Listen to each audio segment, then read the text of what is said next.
Hii ni MTV Online inayokutangazia toka eneo la Uswahili ni mashariki mwa Kongo, Afrika Mashariki. Leo ni Oktoba 10 na ni Ijumaa. Jina langu ni Abel Tsongo.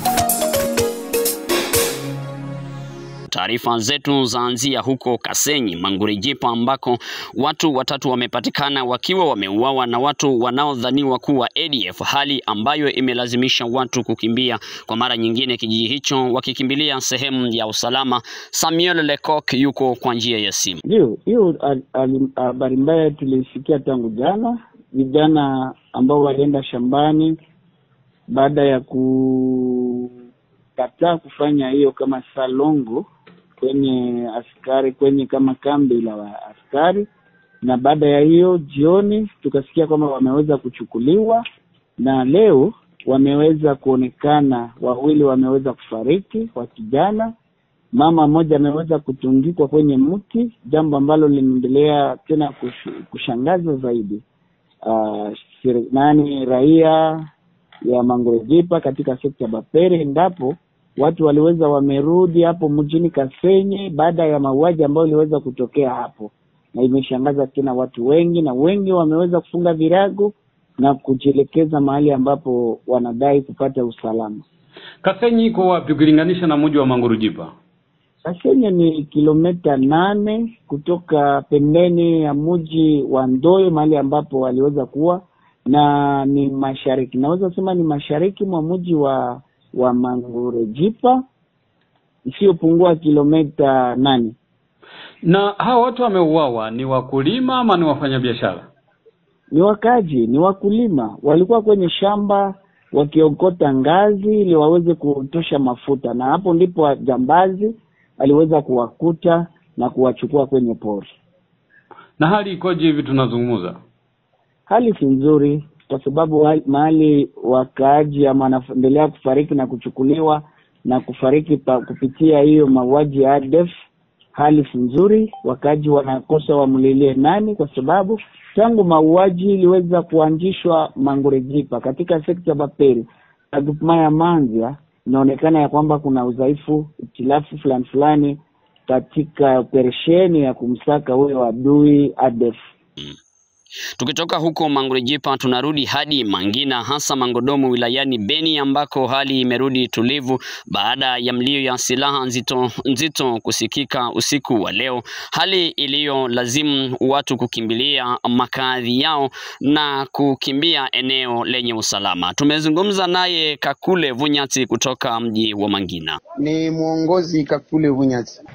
Ni kusema ilikuwa jana siku ya 4 majira ya saa 3, mrutuko wa risasi ulisikika hapo Mangodomo, ni kunako komine ya Mangina, na habari wakati tulifuatilia iliripotiwa kama ilikuwa watu wenye wanamiliki silaha na walikuwa na hizo yenye wanaita anteri, walikuwa wanarake position ya FRDC hapo Mangodomo, na FRDC ilipata kuriposte sana pale, na wakati tulisikia watu waliwaza kama inakuwa adui ADF ndiye ameingia hapo, na watu walikimbia na hawakulala vizuri. Na unajua sababu ni karibu hiyo position inakuwa karibu na hospital, wagonjwa walikimbia, wengine wenye walikuwa wamama wenye mimba walipata kuwa evacuate mwele usiku kuwapeleka kwenye hospital ya Bingo huko kwenye Kianzaba. Na hivi wakati tunazungumza hali ikoje? Kwa sasa hali imerudi mzuri. Ni ndio asubuhi watu walikuwa wanatokea kwenye walilala kukuja kuangalia kama mambo namna gani ilipitika. Na sisi kama shirika la raia iko kitu kenye tunashutumu sana, sababu leo haiko muda ya kugombana. Na unajua kama kumekuwa vikundi kusema kama vinamiliki silaha, iko vikundi yenye itatumika pamoja na jeshi ili watie nguvu pamoja na wapate kumpiga adui. Wakati wanakuwa na akili ya kupigana tena na jeshi, hiyo wanacheza yenye wanaita kwa Kifaransa jeu de l'ennemi.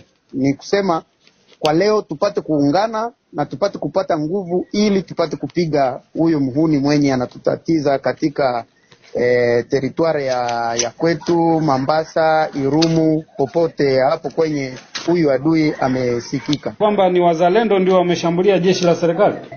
Sitasema kama ni wale ni watu wenye wanamiliki silaha. Sasa serikali inasemaje? Kwa sasa serikali inakuwa kalme na wanasema wowote mwenye kama anakuya adui anapata kuatake FRDC, wao watapata kumpiga. Ni muongozi Kakule Vunyatsi. Tukitoka huko Kivu Kaskazini tunaelekea huko Kivu Kusini. Tunaarifiwa kwamba jeshi la serikali ya Kongo FARDC la kanusha taarifa kuhusu uwepo wa M23 eneo la Shabunda. Thomson Unji Batangalwa William na taarifa zaidi kutoka Uvira. Alhamisi hii Oktoba 9, Sylvain Bijan Chilumbai, mkurugenzi wa jopo la wanahabari wa jeshi la taifa la DRC kwenye jimbo la 33 la kijeshi mkoani Kivu Kusini, amekanusha taarifa zote zilizotangazwa na kuchapishwa na vyombo vya habari kadhaa ya kwamba M23 imevikamata baadhi ya vijiji vya tarafa la Shabunda, mkoa wa Kivu ya Kusini. Tade Karako ni mmoja wa wanahabari kwenye sekta ya operesheni za kivita Sokola ya pili, tuliyezungumza naye mapema asubuhi. Ile nasema ya Shabunda ni uongo mtupu. Unajua kama tuko na batu wao wanafanya propaganda ya enemy aba kuingia Shabunda. Hakuna M23 Shabunda. Ili ni marezo sosio, watu wanafanya jua kupaniki, jua kuogopesha watu. Hiyo naweza kuambia hili. Habari zilizosambazwa na M23 zilisema kupigana na FRDC Jumatatu mwanzoni mwa juma hili katika misitu ya Kibandamangobo tarafani Shabunda mkoani Kivu Kusini, mashariki mwa Jamhuri ya Kidemokrasia ya Kongo. Tumezungumza kwa njia ya simu na baadhi ya wananchi wa eneo hilo waliokataa kurekodiwa na kutajwa kwa majina yao kwa kofia usalama wao. Walitueleza kuwa hakuna mapigano yaliyoripotiwa katika tarafa lao la Shabunda. Andre Biadunia Mashaka ni mchambuzi wa siasa za Jamhuri ya Kidemokrasia ya Kongo na Afrika ya Kati. Kwa nini wanaweza kusema uongo kwamba wameshakamata Shabunda? Ni uongo mtupu. Uongo mtupu. Hawajaanza hata kijiji kimoja cha teritori ya Shabunda hawajakamata. Acha nikwambie kwamba ukitoka Bukavu hadi Shabunda center pale ni kilomita 340. Kutoka Bukavu mpaka Nzibira, na hapa Nzibira bado ni teritori ya Walungu, ni kilomita kati ya 17 na 75. Ukitoka pale Nzibira unaenda kama unaenda Shabunda, yani unaenda kwenye teritori ya Shabunda. Yani Nzibira na kijiji ambacho kinafuata kinaitwa Chaminyagu ni kilomita kama 2. Ukitoka pale Chaminyagu unaenda kwenye kijiji ambacho kinaitwa Kishadu ni kama kilomita 7. Ukitoka pale Kishadu unaenda kwenye kijiji kingine cha kufuatia inaitwa Chulwe na Kishadu ni kama kilomita 6. Ukitoka pale Chulwe unaenda kwenye kijiji unaita Lubimbe ni kama kilomita 6. Bado wako mbali sana, wako huko Malubimbe. Pale kunakuwa ile tunaita Somenki, ilikuwa ni entreprise ambayo ilikuwa inazalisha madini, yani or na coltan na casterite. Hayo yakiendelea, Alhamisi hii Oktoba 9, Rais Felix Tshisekedi alibadili msimamo wake wa kusema kwamba hawezi kuketi kwenye meza ya mazungumzo na Rwanda na kusema, à aucun moment je n'ai affiché une attitude belliqueuse quelle qu'elle soit à l'égard du Rwanda ou de l'Ouganda ou d'un autre de nos 9 voisins. Aujourd'hui, nous vivons cette situation et nous sommes les deux seuls capables d'arrêter cette escalade. Je le dis en prenant à témoin le président Joao Lourenço, notre président actuellement de l'Union africaine, dont je rends d'ailleurs un hommage particulier pour son implication dans cette crise, et qui, comme vous le savez, était à quelques encablures de la régler définitivement. Mais malheureusement, sans aucune raison, en tout cas je n'en ai jamais entendu jusqu'à ce jour, vous avez boycotté cette cérémonie alors que nous étions à 98% déjà de recouvrer une paix durable. Mais il n'est pas trop tard pour bien faire. Et c'est pour ça que je prends à témoin ce forum et à travers lui le monde entier pour vous tendre la main, Monsieur le Président, à ce que nous fassions la paix des braves. Et cela demande que vous donniez l'ordre aux troupes du M23 qui sont soutenues par votre pays d'arrêter cette escalade qui a fait suffisamment de morts comme ça. Nous les comptons par millions depuis des années. L'histoire nous jugera. Il est temps d'arrêter et de nous tourner vers la paix et le développement. Je remercie le président Cyril Ramaphosa qui est venu à nos côtés, qui n'a pas hésité à envoyer ses troupes, dont d'ailleurs certains éléments sont tombés sur le champ d'honneur dans notre pays, au front, ce qui nous oblige à rester définitivement reconnaissants envers la République d'Afrique du Sud et des autres républiques sœurs de Tanzanie et de Malawi qui avaient aussi contribué à des troupes. Mais je crois que l'Afrique aujourd'hui a besoin de passer à autre chose, Monsieur le Président Paul Kagame, et nous en sommes capables. Prenons simplement le courage de nous regarder en face, de dire ce qui ne va pas et de prendre les décisions, les bonnes.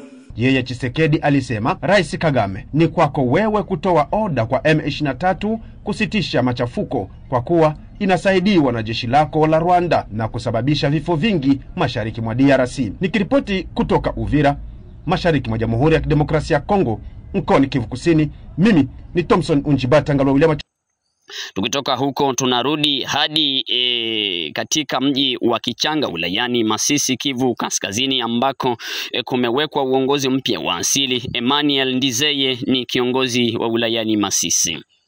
Kusikia watu wanaanza Twitter, wanalalamika, wanasema kuwa kuko maiti ambayo imepatikana kwa kuuawa. Ile yote tusaidiane kwa usalama wetu na kushirikiana na viongozi wetu wa jeshi. Shughuli zilizosimamiwa naye Manzi, naibu gavana wa Kivu Kaskazini ausikaye na siasa na utawala. Kwa kutupokea hapa kwa hii seremoni, kwangu binafsi ni privilege kwa kukua hapa. Sa Majesté, tuone namna gani unaanza hii kazi yenye haiko rahisi. Kazi najua haitakuwa rahisi. Kuongoza watu benye wanatoka muvita, ubaguzi mingi, ukabila mingi yenye ilikuwa hapa, haitakuwa rahisi. Lakini tunakupatia ahadi yetu kama province, ukikuwa na shida utatupigia na tutakuwa pale kutusaidia. Si ndio? A partir ya gouverneur du Nord Kivu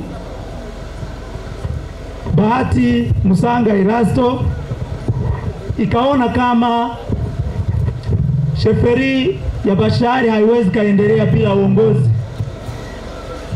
Kama vile mliona hukumu Bamate,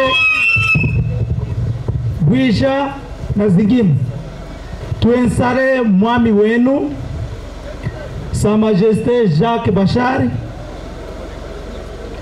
na tukijua kama itakuwa ni furaha kubwa sana, si ndio? Hata hivyo tumezungumza naye Kambale Lumumba, msemaji wa gavana ya Kivu Kaskazini Bahati Musanga Erasto. Tuko timu kabambi ya jimbo ya Kivu ya Kaskazini ambayo imekuja. Hii timu inaongozewa na mheshimiwa liwali makamu Willy Manzi, kuja kumshimika mkuu wa sheferi ya Bashali ambaye ni Jacques Bashali, na tumekuja kwa sababu raia haiwezi kuikana na haina mwami wake. Raia imeomba siku mingi sana mheshimiwa liwali wa jimbo ya Kivu ya Kaskazini Eraston Bahati atie mwami wa mpya ambaye ni Jacques Bashali. Na liwali kama yeye vile nasikia najibia kumalalamiko ya raia, ameweza kusahini hii barua ambayo imemshimika mheshimiwa mkubwa wa sheferi ya Bashali. Na ndio maana sisi tumefika hapa kuja kuonesha kama uongozi wa AFC M23 iko natumika na iko nasikia malalamiko ya raia. Matarajio gani mnayo kwake?